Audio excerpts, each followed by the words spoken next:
John Brown was an extreme abolitionist. He had despised slavery since his childhood, and he had finally devised a plan to end it in the U.S. When John Brown was a child, his best friend was an African-American slave. When he witnessed his friend being whipped, he vowed then and there to hate slavery and find a way to end it.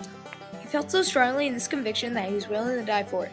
Later in life, John Brown devised a plan and put it into action. He gathered a small army of men and led them in the Harpers Ferry. Their target was the National Armory. His plan was to capture the weapons and food in the armory and in town. Food would allow him to hide out in the Shenandoah Valley and supply his men as they traveled to southern Virginia. Once they reached southern Virginia, their plan was to provide the weapons to the Virginia slaves and start a rebellion.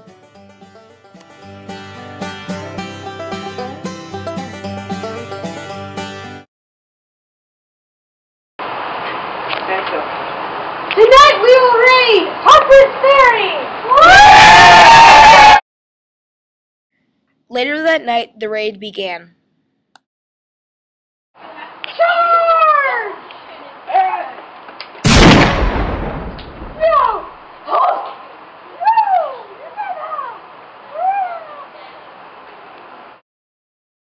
After his capture, John Brown was taken to Charleston and hung for his crimes.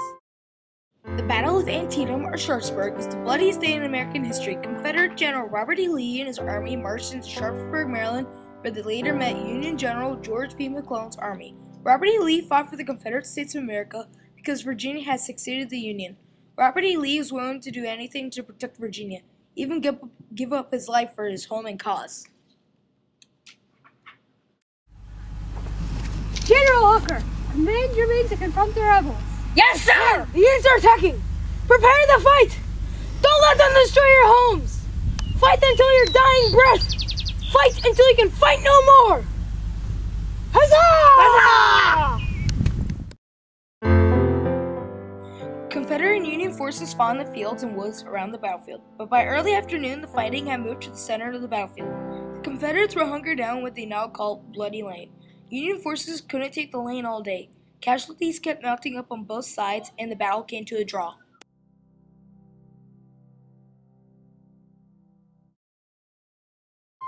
The Battle of Gettysburg was a very harsh battle. It took 3 days to finish and was the bloodiest battle in American history.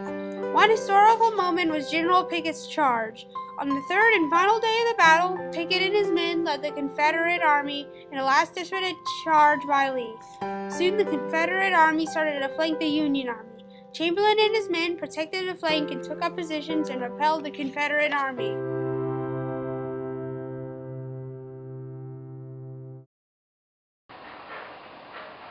Today, men, we will crush those Yanks and send them running. Today, men, we will win, I am sure of it. The enemy will charge right at us, men, but we will be ready for them. They may try to flank us, but we will not let them. When you run out of ammunition, charge with the bayonet. When I give the order, get ready! Charge! Fire! Lee charged right at the middle, and Union men fired. When the rebels reached the flank, Chamberlain gave the orders to fix bayonets and charge. Keep pressing on, men!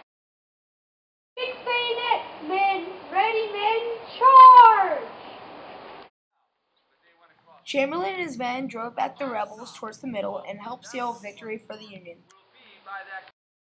Retreat! Retreat! Retreat! Hurrah!